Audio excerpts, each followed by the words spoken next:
এবছর রমজানে বেশিরভাগ নিত্যপণ্যের দামই গত বছরের তুলনায় কম। এক পেঁয়াজের দামই কমেছে ৫৪%।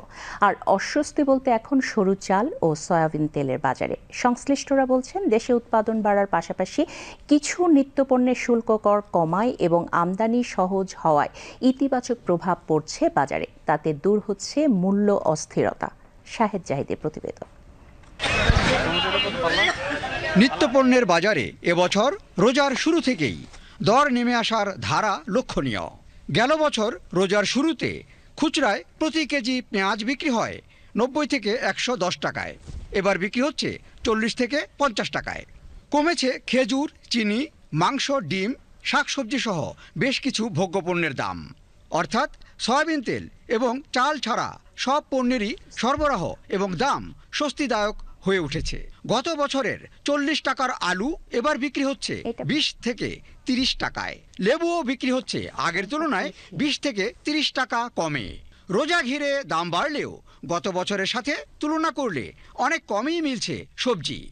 কেজি প্রতি কাঁচামরিচ কিনতে গত বছর যেখানে ১০০ টাকা গুনতে হতো, এখন সেখানে দিতে হয় ৬০ থেকে ৮০ টাকা। সবকিছুতে এবছর ফলন বেশি হয়েছে, যার কারণে হচ্ছে তুলনামূলক গত বছরের তুলনায় এবছর দাম অনেক খুবই কম।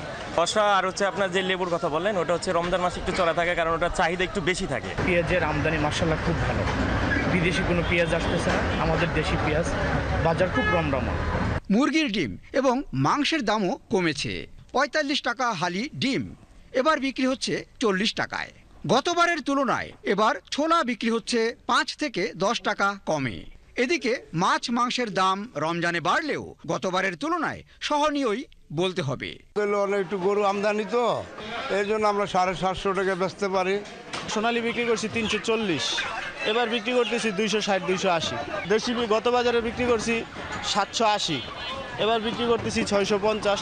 সাশ্রয়ী দরে পণ্য বিক্রি সহ সরকারের নানা ইতিবাচক পদক্ষেপের ফলেই এবার রোজায় ভোগ্যপণ্যের দাম সহনীয় আছে মন্তব্য ক্রেতা বিক্রেতাদের।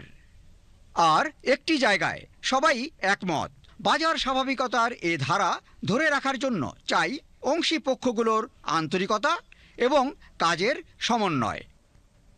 Shahed Zahidi, BTV news, Dhaka.